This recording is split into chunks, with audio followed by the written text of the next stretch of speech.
Le premier tour s'est déroulé normalement dans l'ensemble, sur toute l'étendue du territoire. Le bureau de vote ont ouvert la plupart à 8 h et fermé à 18 h.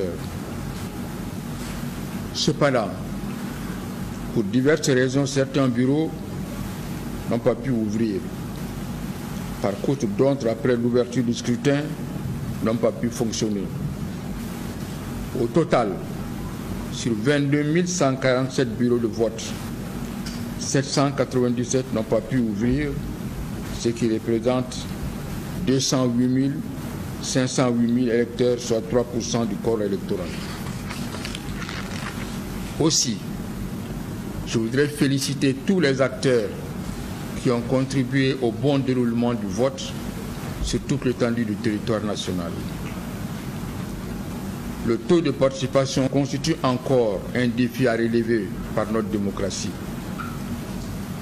En dépit de la campagne de sensibilisation et de tout le dispositif de prévention contre le Covid-19 et le déploiement des forces de défense et de sécurité pour la sécurisation du scrutin, le taux de participation s'établit pour ce premier tour à 35,73%.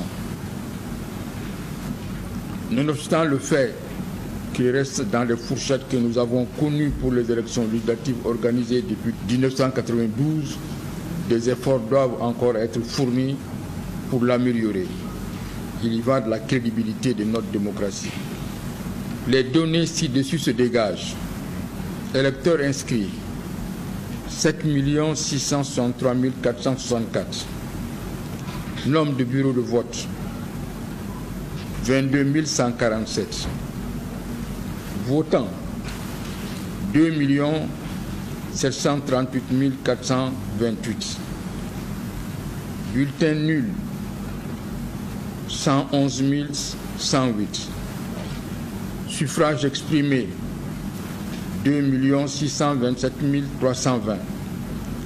Taux de participation, 35,73%. Nombre total de listes, 547. Nombre total de candidats, 1417, dont 430 femmes, soit un taux de 30% pour les femmes et 70% d'hommes. En vertu des dispositions de l'article 164 de la loi 2016-048 du 17 octobre 2016 portant loi électorale, modifiée par la loi 2018-014 du 23 avril 2018, le ministre chargé de l'administration territoriale proclame les résultats provisoires dans les 5 jours qui suivent la date du scrutin. C'est dans ce cadre que s'inscrit la cérémonie qui nous réunit aujourd'hui. La proclamation des résultats provisoires s'inscrit dans une démarche qui consiste, pour la Commission nationale de centralisation qui assiste le ministre, à recevoir des résultats des travaux de commission de centralisation des cercles et du district Bamako, de vérifier la conformité des données reçues par les canaux de transmission du département avec les résultats figurant sur les procès-verbaux de centralisation des résultats dressés par les commissions des cercles et du district Bamako. Les commissions de centralisation des cercles du district Bamako, tout comme la commission nationale de centralisation, sont composées d'un représenté par candidat en liste et des représentants de l'administration.